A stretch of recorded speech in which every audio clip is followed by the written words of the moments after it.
Hello दोस्तों, welcome to my channel Einstein foundation classes. My name is Imran Ansari. और guys, जैसा कि आपको पता है कि इससे पहले मैंने 11th फिजिक्स की जो चैप्टर नंबर फर्स्ट है unit dimensions and measurement, unit dimensions and measurement में मैंने इसकी बेसिक बातें कुछ कर ली थी। और बेसिक बातें मैंने आपको बताया था कि यूनिट क्या होती हैं, क्वांटिटीज़ क्या होती हैं, है ना, टाइप्स ऑफ क्वांटिटीज़ क्या होती हैं। जैसे मैंने आपको टाइप्स ऑफ क्वांटिटीज़ के बारे में बताया था, तो टाइप्स ऑफ क्वांटिटीज़ में मैंने फंडामेंटल क्वांटिटीज़, है ना, सप्लीमेंट्री क्वांटिटीज़ और ड्राइव क्वांटिटीज़, जिनमें से मैंने फंडामेंटल क्वांटिटीज़ और सप्लीमेंट्री क्वांटिटीज़ के बारे में बात कर ली थी। आज हम लोग डिस्कस करने वाले हैं कि ड्राइव क्वांटिटीज़ क्या होती है। तो चलिए गाइस, देखते हैं कि लेक्चर की शुरुआत करते हैं और देखते हैं कि ड्राइव क्वांटिटी एक्चुअल में होती क्या है। कि यहाँ पे अगर लिखा जाए ड्राइव्ड क्वांटिटीज,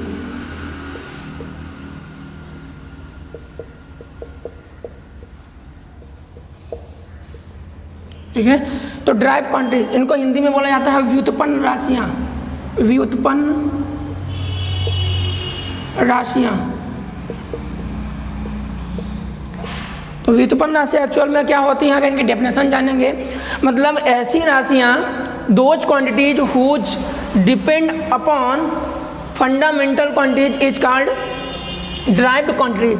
मैंने इससे पहले आपको बताया था फंडामेंटल क्वांटिटीज के बारे में, मूल राशियों के बारे में। तो मूल राशियाँ एक्चुअल में क्या थी, मतलब ऐसी राशियाँ थी जो इंडिपेंडेंट थी, ना, स्वतंत्र थी। उन राशियों को हम लोग क्या बोलते थे, मूल राशियाँ बोलते थे। मतलब ऐसी राशियाँ जो अन्य राशियों पर निर्भर नहीं होती थी या स्वतंत्र होती थी, उनको हम लोग मूल राशियाँ बोलते थे। मतलब those quantities who depend does not depend in other quantities, या इंडिपेंडेंट होती थी। ऐसी क्वांटिटीज को हम लोग क्या बोलते थे, इंडिपेंडेंट, है ना, मतलब fundamental quantities.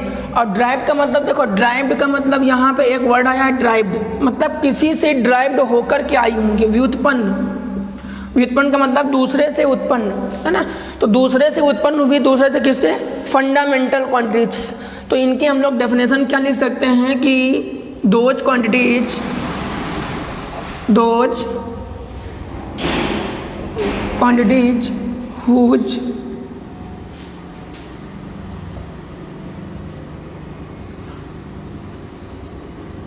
Depend upon fundamental quantities,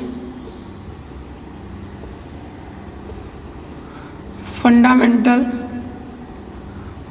quantities is called या आर कॉल्ड ड्राइव्ड क्वांटिटीज। ठीक है, DQ मतलब ड्राइव क्वांटिटीज, मतलब ऐसी राशियाँ जो अन्य राशियों पर निर्भर होती हैं। मतलब वे राशियाँ, इनकी अगर हिंदी की डेफिनेशन हम देखेंगे तो क्या लिखेंगे, वे राशियाँ जो मूल राशियों पर निर्भर होती हैं, मूल राशियों पर निर्भर होती हैं, निर्भर होती हैं, उन राशियों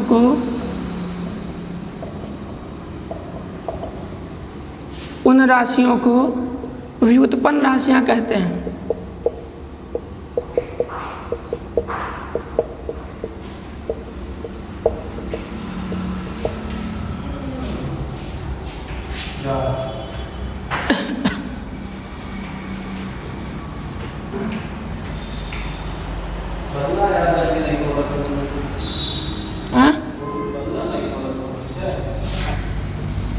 ठीक है, तो यहाँ पे ड्राइव क्वांटिटीज की डेफिनेशन क्या हो जाएगी, those quantities whose depend upon fundamental quantities are called derived quantities. मतलब ऐसी राशियाँ जो मूल राशियों पर निर्भर होती हैं, ये दूसरे पर डिपेंड करती हैं। फॉर एग्जांपल की अगर बात करेंगे तो यहाँ से जैसे मेरे पास एरिया है, ठीक है, तो एरिया इज इक्वल टू होता है लेंथ इंटू ब्रेथ, ना, लेंथ इंटू ब्रेथ। मतलब यहाँ पे एरिया क्या है, ड्राइव क्वांटिटीज, क्योंकि यहाँ पर लेंथ क्या है, लेंथ आपके क्या होती है, फंडामेंटल क्वांटिटी। मैंने आपको 7 फंडामेंटल क्वांटिटी बताई थी इससे पहले वाले लेक्चर में। अगर आपने पहला लेक्चर नहीं देखा है तो वहाँ पे मेरे चैनल में जा कर के आप इससे पहले वाला लेक्चर देख सकते हैं। तो यहाँ पे लेंथ क्या है आपकी फंडामेंटल क्वांटिटी, ब्रेथ। अगर आपको लोग देखें कि जो चौड़ाई है, जो ब्रेथ है, वो भी एक तरीके की क्या है, लेंथ ही है।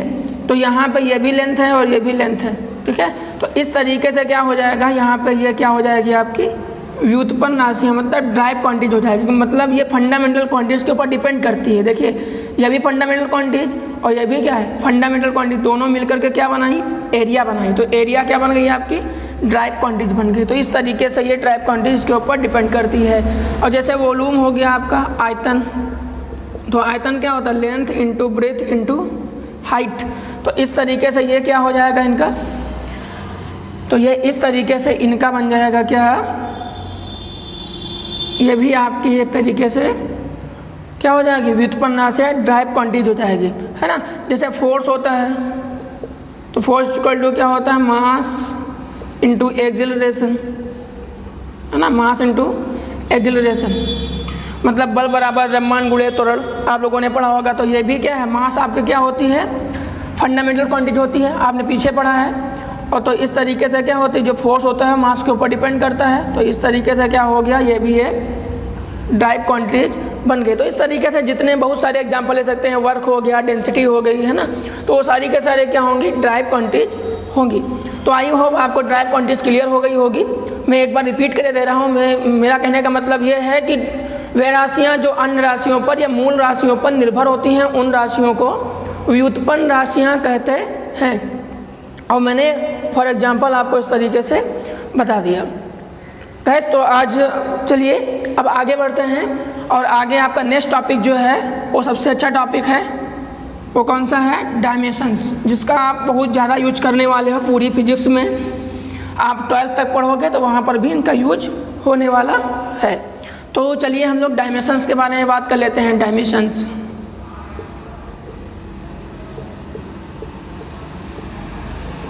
डायमेंशंस विमाएं, ठीक है। तो डायमेंशंस, आपका चैप्टर का नाम है यूनिट डायमेंशंस एंड मेजरमेंट। तो आप लोग डायमेंशंस पढ़ रहे हो, ठीक है। तो डायमेंशंस को हम लोग कैसे जानेंगे, इसको हम लोग एक एग्जाम्पल के थ्रू समझ लेते हैं। चलिए देखते हैं कि इसको एक एग्जाम्पल लेते हैं, उसके थ्रू इसको हम लोग इजीली समझ सकते हैं। जैसे ही आपने पढ़ा होगा कि unit of length, unit of length, unit of length, unit of length क्या होता है, आपको पता होना चाहिए। यूनिट ऑफ लेंथ क्या होता है, मीटर, है ना। यूनिट ऑफ लेंथ क्या होता है, मीटर। मतलब जो लंबाई का मात्रक है, लंबाई का मात्रक वो क्या है, मीटर है। तो जब लंबाई का मात्रक मीटर है तो विमा ये कहती है कि जो मात्रक होता है, जो यूनिट होती है ना, ये यूनिट हो गई। अब ये यूनिट की जो पावर होती है, इसकी पावर कितनी है, कुछ नहीं है तो 1 है। तो यूनिट की जो पावर होती है उसी को हम लोग क्या बोलते हैं, विमा बोलते हैं, विमा, है ना। अभी हम लोग विमीय सूत्र के बारे में बात करेंगे अलग से, है ना। ये जनरली विमा हम लोग सिंपल बातें पहले डिस्कस कर लें, उसके बाद हम लोग आगे बढ़ते हैं। तो यहाँ पे मैंने क्या बताया कि जो यूनिट होती है, किसी भी चीज़ की जो यूनिट होती है, यूनिट की जो पावर होती है ना, यूनिट की जो पावर होती है उसी को हम लोग क्या बोलते हैं, विमा बोलते हैं, डायमेंशंस बोलते हैं, डायमेंशन। तो इसका डायमेंशन कितना हो गया, 1, है ना। यहाँ पे क्या है, इसका डायमेंशन कितना हो गया, 1, ठीक है।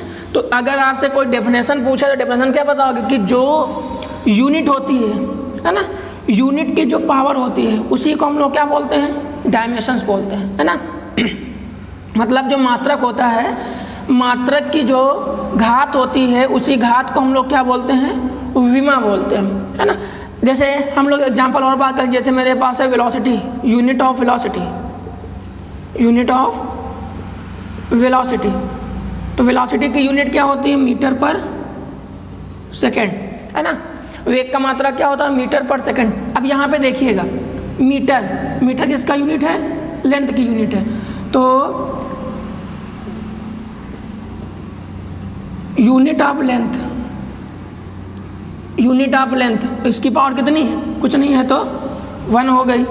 तो इसका डायमेंशन कितना हो जाएगा, इसका जो डायमेंशन है वो कितना हो गया, 1। डी का मतलब डायमेंशन, डायमेंशन हो गया 1। और आगे देखिएगा यहाँ पे सेकंड है। अब सेकंड जाएगा ऊपर, क्योंकि यहाँ पे ये मीटर पर सेकंड लिखा हुआ है। अब जब ऊपर जाएगा तो इसको हम लोग मीटर और सेकंड इनवर्स लिख सकते हैं ना। तो इसकी पावर कितनी है 1, इसकी पावर कितनी है -1। अब सेकंड किसकी यूनिट होती है? टाइम की, unit of time, unit of time. ठीक है, इसकी पावर कितनी है यहाँ पे -1, तो -1 इसके ऊपर लिख देंगे। तो इसका डायमेंशन कितना हो जाएगा -1। ठीक है, तो आई होप आपको क्लियर हो गया होगा कि जो यूनिट होती है, यूनिट की जो पावर होती है उसी को हम लोग क्या बोलते हैं? डायमेंशंस बोलते हैं। तो चलिए और इसके बारे में डिटेल में बात करते हैं थोड़ी। ये तो मैंने ऐसे डेफिनेशन बता दी समझने के लिए। ठीक है, चलिए अब क्या होता है कि कुछ आपको पॉइंट ध्यान रखने पड़ेंगे इसके अंदर। जैसे पहला पॉइंट आपका क्या है? पहला पॉइंट आपका है, अगर इसमें लेंथ आएगी, अगर किसी लंबाई को मेजर करना है तो लंबाई के लिए जो विमा होती है वो हम लोग L लिखते हैं, L। ठीक है, लंबाई के लिए विमा के लिखते हैं L, और इसको हमेशा क्या बोलते हैं? बड़े ब्रैकेट में ही लिख देते हैं, L हो गई। ठीक है, नंबर 2, अगर मास आ जाए, है ना, कोई द्रव्यमान आ जाए तो द्रव्यमान के लिए विमा क्या होती है? यहाँ पर M हो जाएगी। ठीक है, इसके लिए L, इसके लिए M। और थर्ड नंबर, जैसे आपके पास टाइम आ जाए, ठीक है, समय आ जाए, तो टाइम के लिए विमा क्या होती है? टाइम के लिए T होती है। तो ये आपको इजीली याद हो जाएंगे, क्योंकि लेंथ का मतलब L, मास का मतलब M, टाइम का मतलब T। और एक और आपको ध्यान रखनी है, वो आपकी होती है, जैसे मेरे पास आ गया एम्पियर, है ना, करंट। अगर आपके पास एम्पियर आ गया, करंट आ गया, तो करंट के लिए क्या करेंगे हम लोग?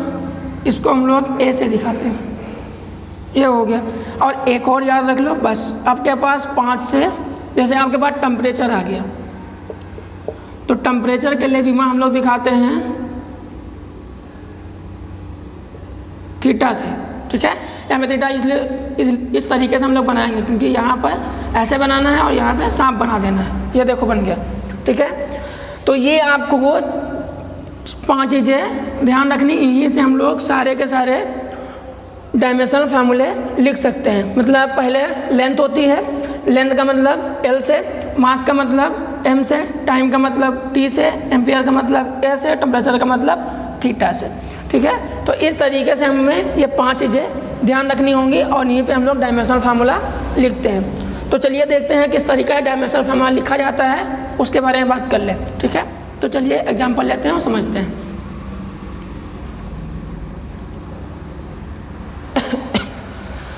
अब हमें क्या लिखना है? Dimensional formula. ठीक है,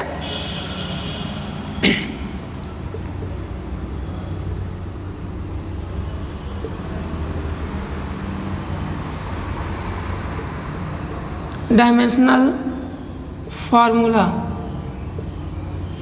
ठीक है, विमीय सूत्र।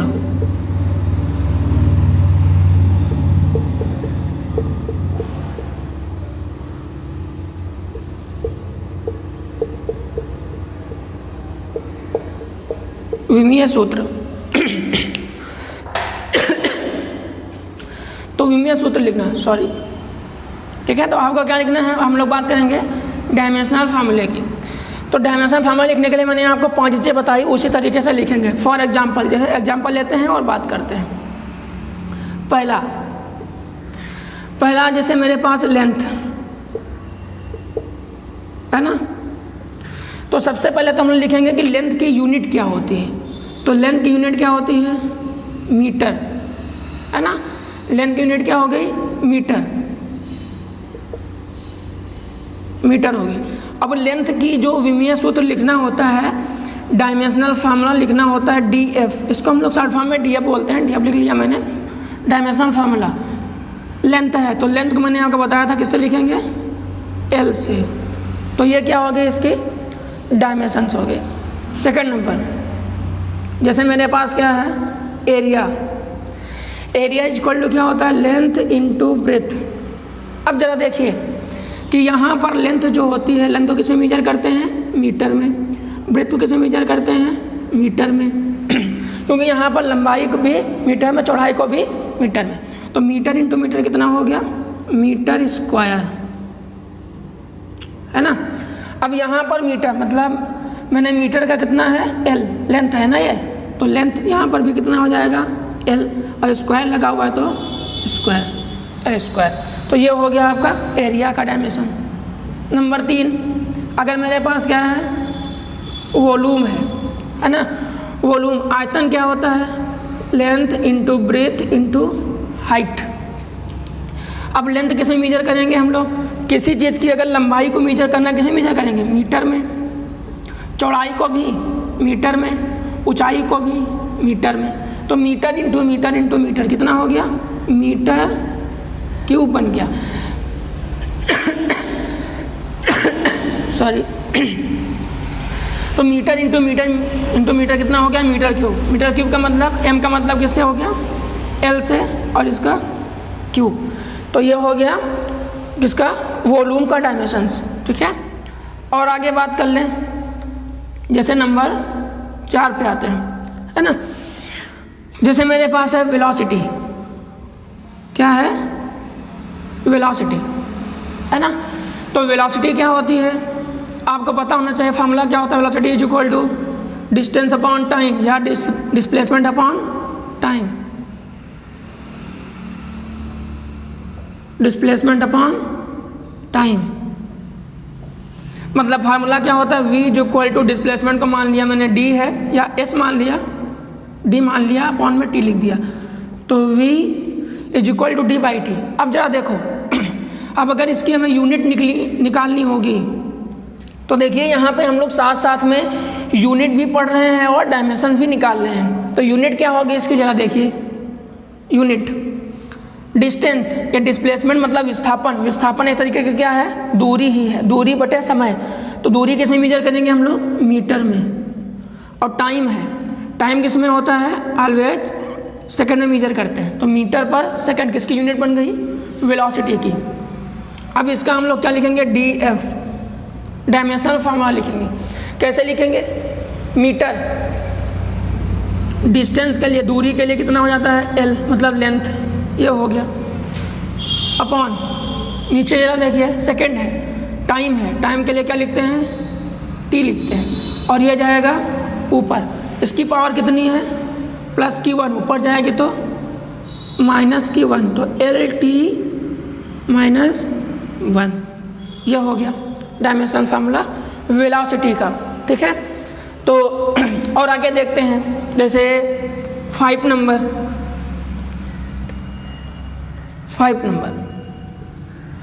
जिससे वेलोसिटी हो गई। जैसे मेरे पास क्या है, एक्सेलरेशन है, एक्सेलरेशन, त्वरण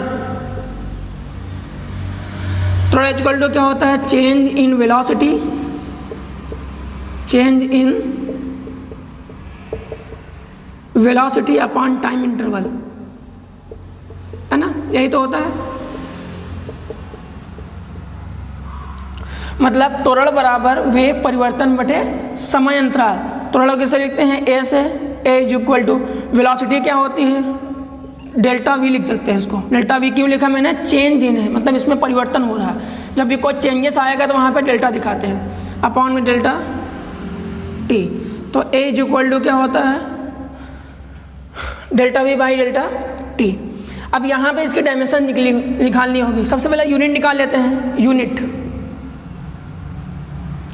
अभी आपने पढ़ा था कि वेग, हमें इसे परिवर्तन से कोई मतलब नहीं है, चेंज से कोई मतलब नहीं है, हमें क्या वेलोसिटी देखना है। वेलोसिटी यहाँ पे क्या होगी, मीटर पर सेकंड। अभी आपने निकाला था वेलोसिटी की यूनिट क्या होती है, मीटर पर सेकंड। तो यहाँ पे वेलोसिटी की जगह पे क्या रख देंगे, मीटर पर सेकंड, अपॉन नीचे क्या है, सेकंड, और ये सेकंड नीचे चला आएगा तो ओवरऑल इसकी यूनिट क्या बन जाएगी, मीटर। सेकंड को सेकंड से मल्टीप्लाई कर देंगे, क्या बन जाएगा, सेकंड स्क्वायर। तो एक्सेलरेशन की यूनिट मतलब त्वरण की यूनिट मात्रक क्या बन गया, मीटर पर सेकंड स्क्वायर। अब जब इसकी यूनिट निकल आई है तो डायमेंशन फार्मूला भी इजीली निकल सकता है। कैसा निकालेंगे, क्या देखिए, मीटर लेंथ किस में होती है, एल में, है ना, डिवाइडेड बाई टाइम। टाइम किस में होता है? सेकंड। सेकंड का मतलब क्या है? टाइम। अब यहाँ पे इसको ऊपर लेकर जाएंगे एल, ये टी की पावर प्लस में ऊपर जाएगी तो माइनस में, एल टी माइनस 2 बन जाएगा। तो इस तरीके से एक्सेलरेशन की यूनिट क्या हो गई? मीटर पर सेकंड स्क्वायर। डायमेंशन फार्मूला क्या हो गया? L T minus 2। और आगे बढ़ते हैं, ठीक है। और आगे जैसे मेरे पास 5 नंबर हो गया और 6 नंबर, जैसे मेरे पास फोर्स है, फोर्स, तो फोर्स इज इक्वल टू क्या होता है? फोर्स इज इक्वल टू होता है mass into acceleration, mass into acceleration, है ना। आपने फार्मूला पढ़ा होगा F is equal to m into a, ये फार्मूला पढ़ा है, F is equal to m into a, ये फार्मूला है। अब यहाँ से सबसे पहले इसकी यूनिट निकाल लेंगे। यूनिट आपको पता होता है, यूनिट क्या होती है? फोर्स की यूनिट न्यूटन होती है, लेकिन यहाँ पे हम लोग एम के एस सिस्टम में निकालेंगे। कैसे? एम मास, मास किस में होता है? किलोग्राम में, है ना। एक्सेलरेशन, और एक्सेलरेशन की यूनिट अभी आपने निकाली है। एक्सेलरेशन की यूनिट क्या निकाली है? मीटर पर सेकंड स्क्वायर। तो एक्सेलरेशन की जगह रख देंगे यहाँ पर मीटर पर सेकंड स्क्वायर। तो ये क्या होगी? इसकी यूनिट। अब क्या निकालेंगे? इसका डायमेंशनल फार्मूला निकालेंगे। तो डायमेंशनल फार्मूला क्या हो जाएगा? किलोग्राम, मतलब मास है, मास को किससे दिखाते हैं? एम से, ठीक है। फिर ये क्या है? मीटर, है ना। मीटर का मतलब लेंथ से, एल, और एम एल हो गया।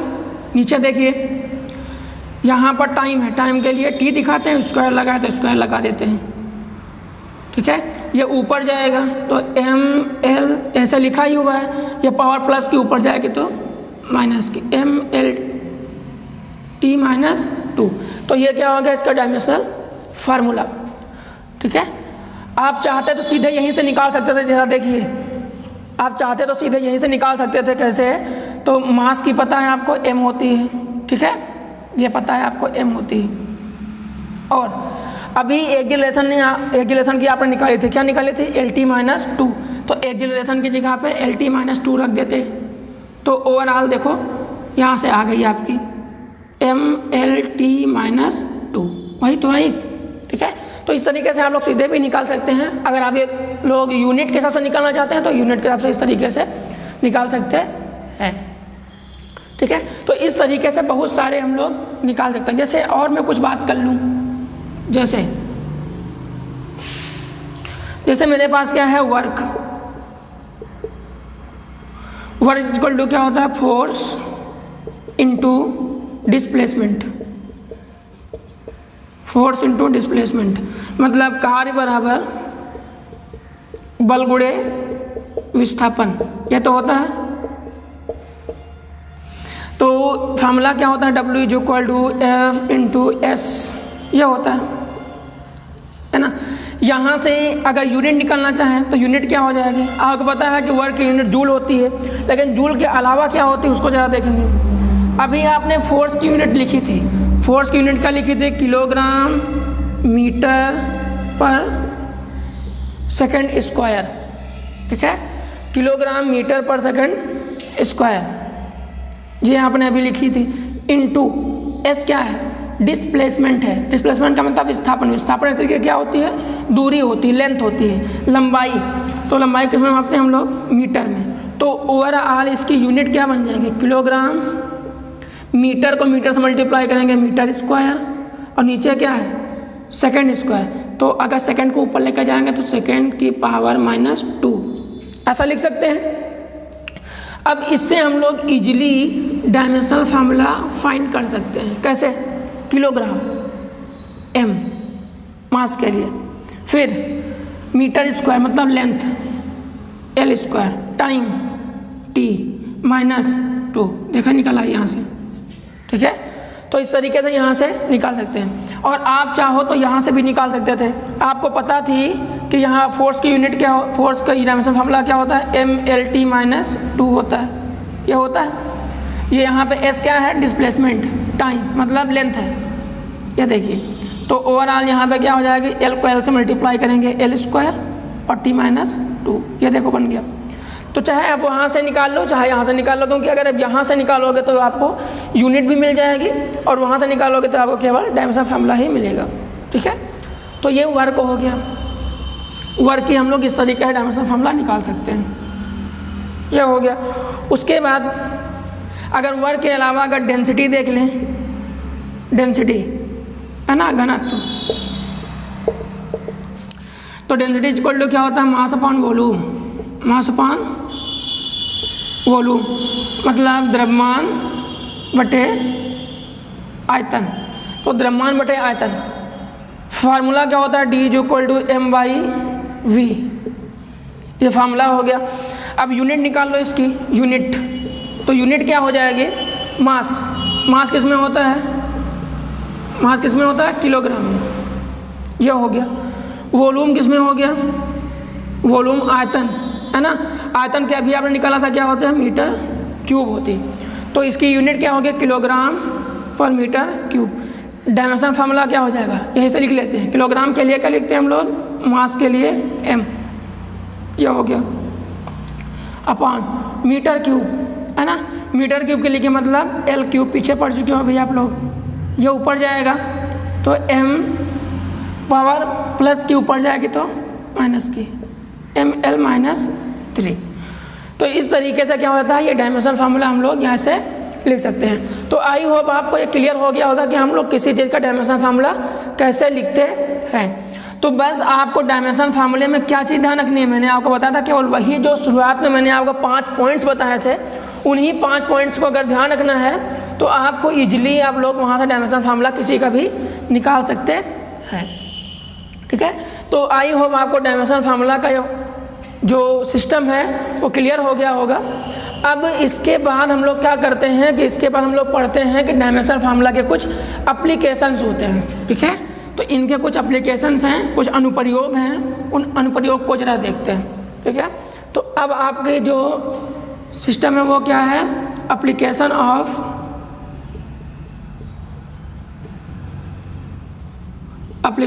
डायमेंशंस। एप्लीकेशन ऑफ डायमेंशंस मतलब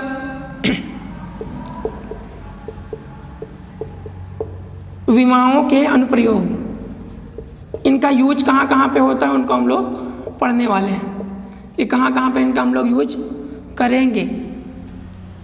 ठीक है, तो यूज करने के लिए हम लोग कहाँ कहाँ पे यूज करते हैं जरा देख लीजिए। तो यहाँ पे पहला यूज क्या करेंगे हम लोग, to convert a physical quantity from one system to another system. मतलब एक राशि को अगर वो MKS में है तो CGS में बदलना, CGS में है तो MKS में बदलना, है ना, इस तरीके से इनका यूज करते हैं। दूसरा यूज कहाँ पे करते हैं कि जो फार्मूला आपको दिया गया है वो सही है या नहीं है, वो करेक्ट है या नहीं है, उसको हम लोग चेक कर सकते हैं डायमेंशन से। और तीसरा हम लोग ये चेक कर सकते हैं कि नए फार्मूले बनाने में, नए फार्मूले हम लोग इसे बना सकते हैं डायमेंशन से। और फोर्थ नंबर, कोई भी है ना भौतिक स्थिरांक होता है, फिजिकल कांस्टेंट होता है, उसकी डायमेंशंस क्या होती है उसको हम लोग इजीली फाइंड कर सकते हैं। तो 4 आपके यहाँ पे अनुप्रयोग लिखे हुए हैं, तो मैं एक एक की आपकी बात करता हूँ, अच्छे समझते हैं कि एक्चुअल में ये होता क्या है। ठीक है, तो चलिए देख लेते हैं हम लोग नंबर 1 के बारे में। तो फर्स्ट नंबर,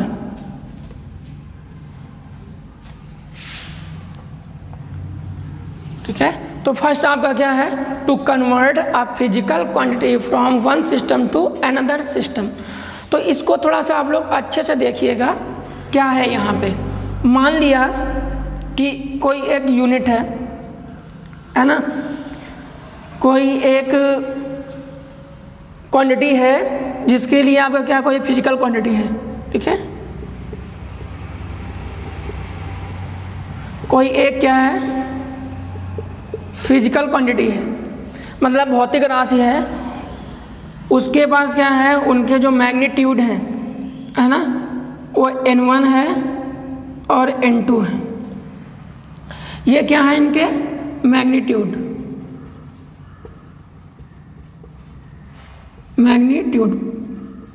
परिमाण,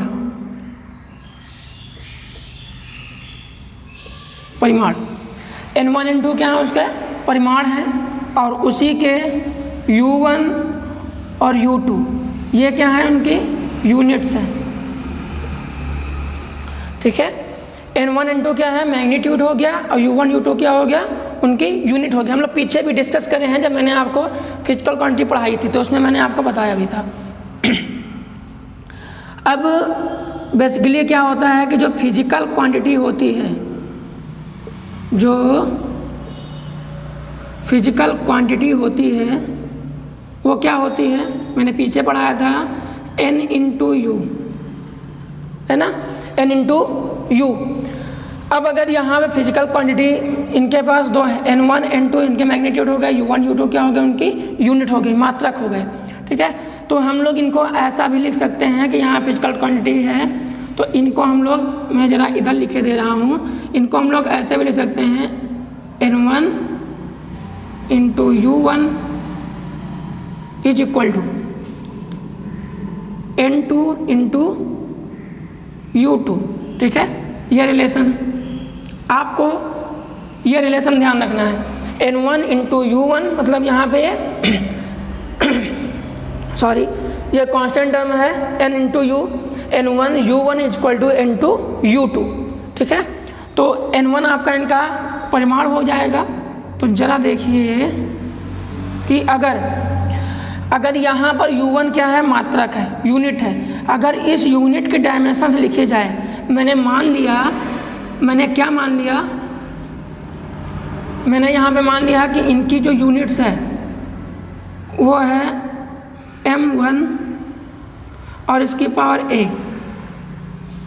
l1 इसकी पावर b, t1 इसकी पावर c, ठीक है। इस तरीके से मैंने मान लिया, मैंने लेट किया, माना मैंने कि mlt ऐसा होता है, तो m1 इसके लिए 1 था, तो m1 इसकी पावर a लगा दी, l1 इसकी पावर b लगा दी, t1 इसकी पावर c लगा दी। सेम इसी टाइप से इधर भी करेंगे, n2 इंटू u2 की जगह पे क्या लिखेंगे, अब u2 आ गया तो क्या लिखेंगे, m2 इसकी पावर a, l2 इसकी पावर b, t2 इसकी पावर c। ये देखिए, तो ओवरऑल यहाँ से आपको क्या मिला, अगर हम लोग यहाँ से n1 की वैल्यू निकालें, ठीक है, n1 की वैल्यू निकालें, तो n1 इज इक्वल टू क्या निकल के आएगा, n2 और यहाँ पे देखिएगा n2 और ये ऊपर क्या लिखा हुआ है, m2a l2b t2c, ठीक है। और ये क्या आ जाएगा, जब मैं n1 इक्वल टू निकालूंगा तो ये इसके नीचे आ जाएगा, ठीक है। तो जब ये इसके नीचे आ गया तो नीचे क्या लिखेंगे, तो क्या बात, तो यहाँ पे ये हो जाएगा m1a और l1b और t1c। तो ओवरऑल यहाँ से आपका जो फार्मूला निकल के आएगा, मैं इधर लिख के दे रहा हूँ, n1 is equal to n2 और यहाँ पर m2 ये m1, तो यहाँ से इसको लिखेंगे m2 बाई m1 और यहाँ पर इन दोनों की पावर सेम है, तो यहाँ पे इन दोनों को साथ में लिखते हैं, इसकी पावर a, फिर यहाँ पर l2 बाई l1 और इन दोनों की पावर सेम है, तो यहाँ पर ऊपर b लगा दिया। फिर इसी टाइम से यहाँ पे क्या हो जाएगा, t2 बाई t1 और इसकी पावर c, ठीक है। तो ओवरऑल यहाँ से आपका ये फार्मूला बन जाता है, तो n1 is equal to n2 m2 upon m1 इसकी power a, l2 by l1 इसकी पावर b और t2 बाई t1 इसकी पावर c। तो इस तरीके से ये आपका डायमेंशन निकालने का फार्मूला बन जाता है, ठीक है। तो कुछ क्वेश्चन देखते हैं, फिर उसके बारे में अच्छे से डिस्कस करेंगे।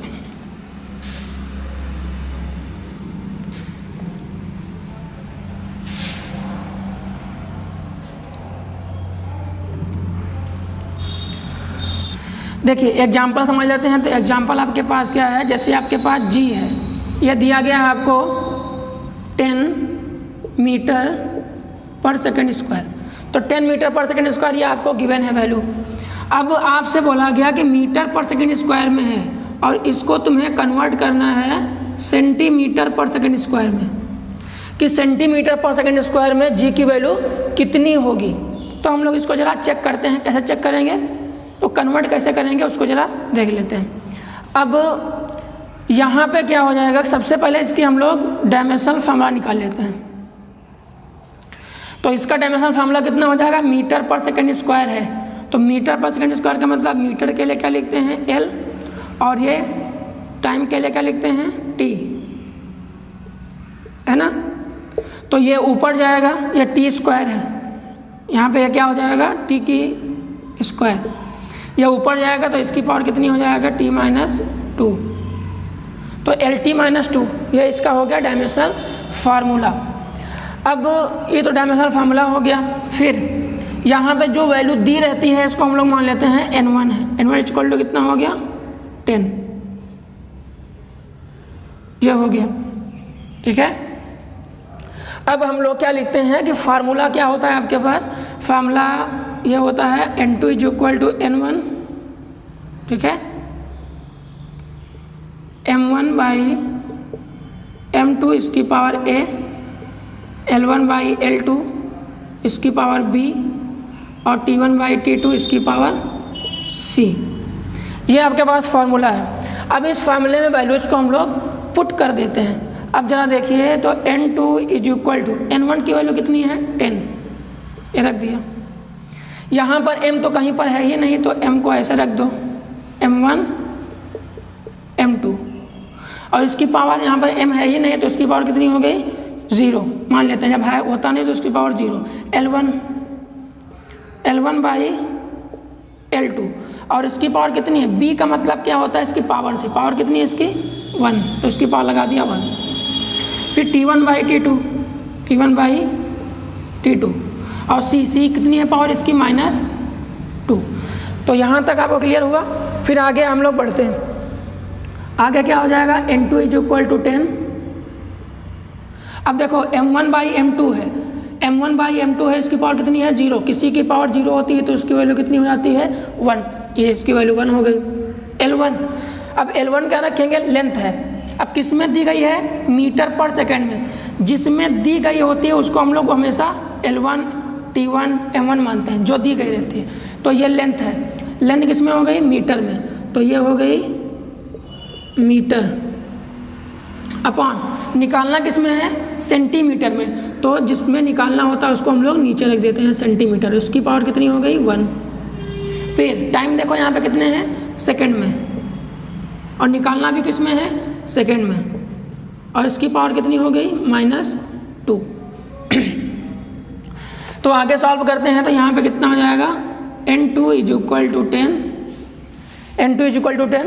अब मीटर, 1 मीटर में कितना सेंटीमीटर होते हैं 100, तो यहाँ पे कितना हो गया, इसको हम लोग 100 सेंटीमीटर लिख सकते हैं क्या, अब अपॉन नीचे भी क्या है सेंटीमीटर, यह हो गया।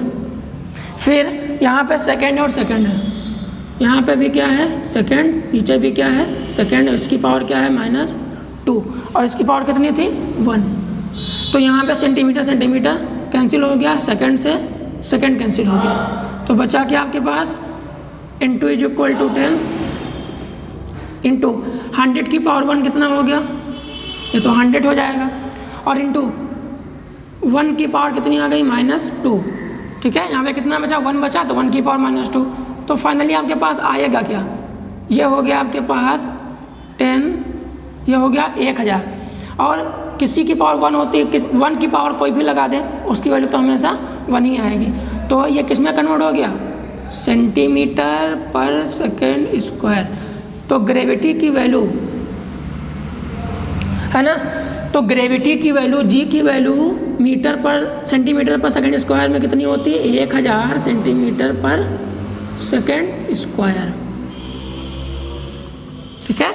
तो आई होप आपको ये क्लियर हो गया होगा। इस तरीके से हम लोग किसी एक मीडियम से दूसरे मीडियम को चेंज कर सकते हैं। से दूसरा एग्जांपल जिससे बात कर ले हम लोग, कि जैसे आप लोग करना क्या है, 1 न्यूटन है, एक क्या है 1 न्यूटन, 1 न्यूटन को चेंज करना है डायन में, डायन, ठीक है। अब जो न्यूटन होता है ये MK सिस्टम का है, और डायन किसका होता है, CGS सिस्टम का, डायन। ठीक है, इसको डाइन में कन्वर्ट करना है, डाइन कि 1 न्यूटन में कितने डाइन होते हैं, इसमें हम लोग चेंज करना है। तो कैसे चेंज करेंगे, अब न्यूटन लिखा हुआ है तो इसके लिए सबसे पहले हम लोग क्या करेंगे, स्टेप नंबर फर्स्ट पे, अब हम लोग स्टेप वाइज देख लेते हैं। स्टेप नंबर फर्स्ट पे क्या करेंगे कि इनका हम लोग डायमेंशनल फार्मूला लिख लेंगे। क्या होता है, अभी आपने पढ़ा था फोर्स, फोर्स का मतलब क्या होता है, न्यूटन, और न्यूटन का डायमेंशनल फार्मूला क्या होता है, MLT-2। पीछे आप लोगों ने पढ़ा था MLT-2, ये इसका डायमेंशनल फार्मूला होता है। अब यहाँ पे N1 की वैल्यू कितनी है, जो आगे नंबर से लिखे होते हैं, कितनी है, 1, ये हो गया। ठीक है, अब हम लोग जरा क्या लिख लेते हैं कि एक फार्मूला होता है, क्या फार्मूला होता है, N2 = N1,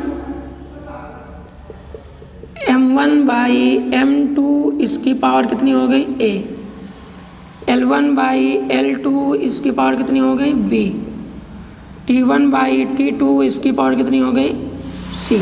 ठीक है, तो इस फार्मूले में वैल्यूज को हम लोग पुट करते हैं और आंसर फाइंड करते हैं। ठीक है, तो N2 = N1, N1 की वैल्यू कितनी हो गई, 1। अब यहाँ पे क्या लिखेंगे, M1/M2। ठीक है, M1/M2 और A पावर कितनी है इसकी, M की पावर कितनी है, 1, ये हो गई। फिर L की पावर कितनी है, 1, L1/L2, L1/L2 और इसकी पावर कितनी हो गई, 1। फिर T1/T2 और C का मतलब -2। ठीक है, अब क्या करेंगे आगे, अब जरा देखिए न्यूटन, मैंने आपको न्यूटन के बारे में बताया था कि फोर्स का मात्रक, जनरली जो फोर्स होता है, फोर्स की यूनिट क्या होती है, किलोग्राम मीटर पर सेकेंड स्क्वायर। ठीक है, ये किस में है, MKS में है। अब कन्वर्ट किस में करना है, CGS में। CGS मात्रक ये होता है डायन, तो ग्राम सेंटीमीटर पर सेकेंड, किलोग्राम की जगह पे ग्राम, मीटर की जगह पे सेंटीमीटर, सेकंड की जगह पे सेकंड, ये किस में हो गया, CGS में। ठीक है, इसमें आपको कन्वर्ट करना है। तो जरा देखिए, तो वहाँ से वैल्यूज को अगर देख लेते हैं तो ये 1, देखिए M1 कितना है, किलोग्राम में है ना, तो क्या रखेंगे, किलोग्राम। कन्वर्ट किसने करना है, ग्राम में, ये हो गया, इसकी पावर 1। L1 किस में है, मीटर में, कन्वर्ट किसने करना है, सेंटीमीटर में, इसकी पावर 1। ये किस में है, सेकंड में, कन्वर्ट किस में करना है, सेकंड में ही, -2। ठीक है, आगे देख लेते हैं, तो आगे सॉल्व करेंगे तो N2 = 1।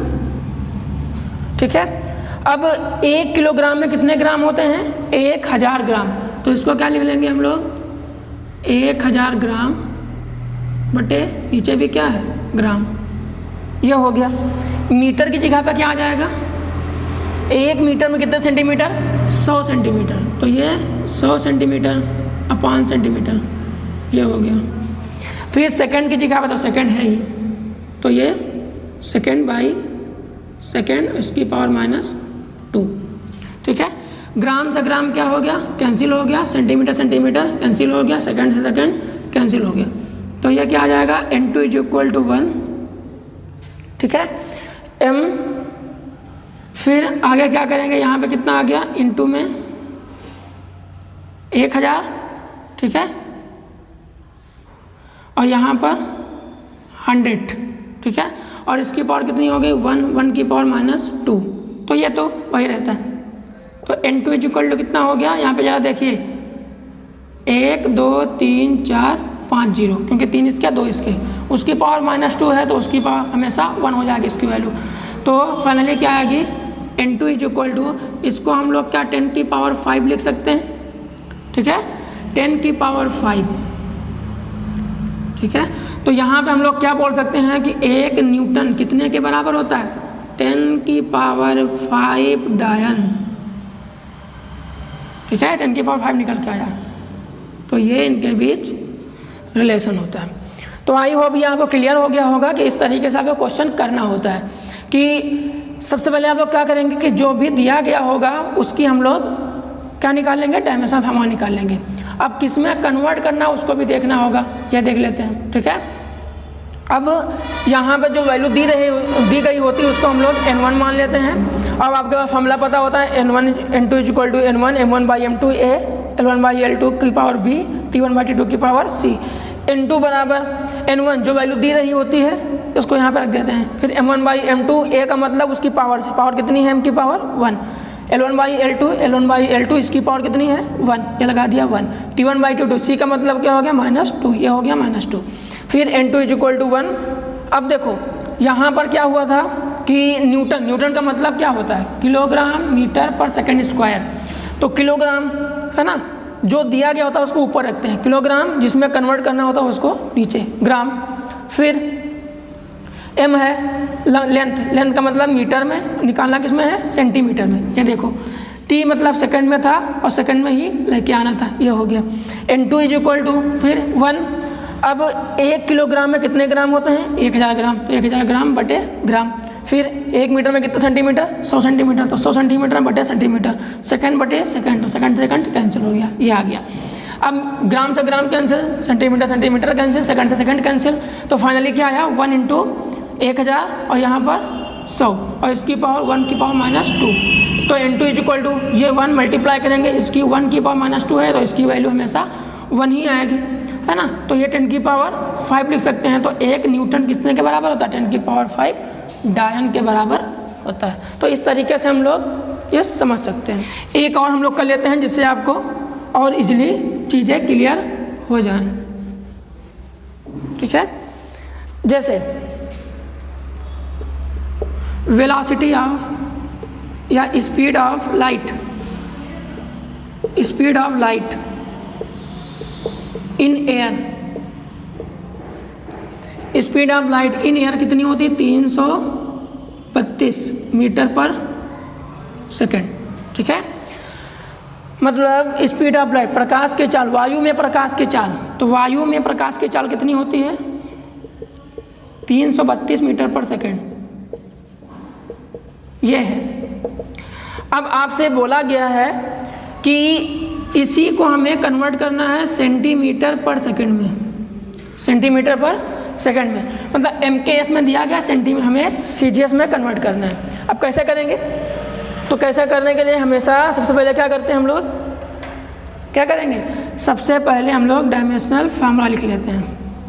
तो क्या है, मीटर पर सेकंड, तो मीटर पर सेकंड का मतलब क्या था, कितना हो जाएगा, इसकी पावर L है, मीटर का मतलब L से लेंथ, और टाइम है तो T, तो ये कितना बन जाएगा LT-1, ये हो गया, ठीक है।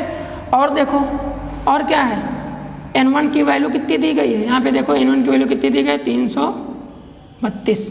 फार्मूला क्या है, फार्मूला क्या है आपके पास, फार्मूला आपके पास क्या है, N2 is equal to N1 m1 by m2 इसकी power a, l1 by l2 इसकी power b, t1 by t2 इसकी पावर c, ठीक है।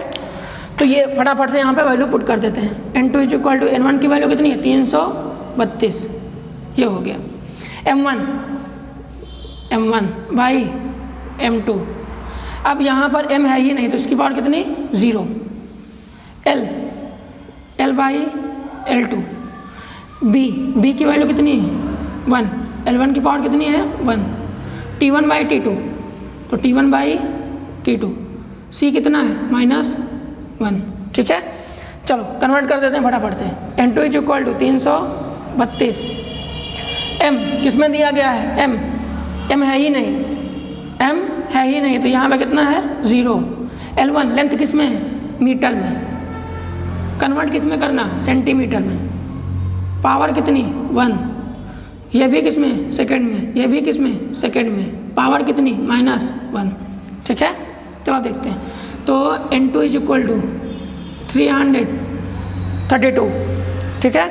इसकी पावर कितनी है, किसी की पावर 0 हो तो इसकी पावर वैल्यू 1, तो मीटर को किस में लिख सकते हैं, 100 सेंटीमीटर अपॉन में सेंटीमीटर, इसकी पावर 1। सेकेंड तो सेकेंड में है ही, तो सेकेंड अवलिक सेकेंड इसकी पावर -1, सेकेंड से second cancel, centimetre centimetre cancel, तो n2 is equal to 332 into ये 100 इसकी पावर तो 1 हो जाएगी, उसकी वैल्यू 1, तो n2 इज इक्वल टू कितना आएगा, ये देखिए, ठीक है, ये किस में कन्वर्ट हो गया, सेंटीमीटर पर सेकेंड में, ये देखिए, ठीक है। तो आई होप आपको ये चीज़ें क्लियर हो गई होंगी कि एक मीडियम से, एक सिस्टम से दूसरे सिस्टम में हम लोग कैसे चेंज करते हैं। तो आई होप मैंने आज आपको जितना पढ़ाया वो आपको क्लियर हो गया होगा। तो अगर आपको ये वीडियो पसंद आया हो तो वीडियो को लाइक करिए, शेयर करिए, और अगर आप मेरे चैनल पर नए हैं तो मेरे चैनल को सब्सक्राइब करिए, ठीक है। तो चलिए मिलते हैं, जो आपके इसके जो नेक्स्ट टॉपिक रह गए हैं एप्लीकेशन ऑफ डायमेंशंस का 3 और रह गए हैं, उसको हम लोग नेक्स्ट लेक्चर में डिस्कस करेंगे। तब तक के लिए आप अपनी पढ़ाई जारी रखिए और घर पर रहिए, सुरक्षित रहिए, ठीक है। तो चलिए मिलते हैं नेक्स्ट वीडियो में। Best of luck, good day.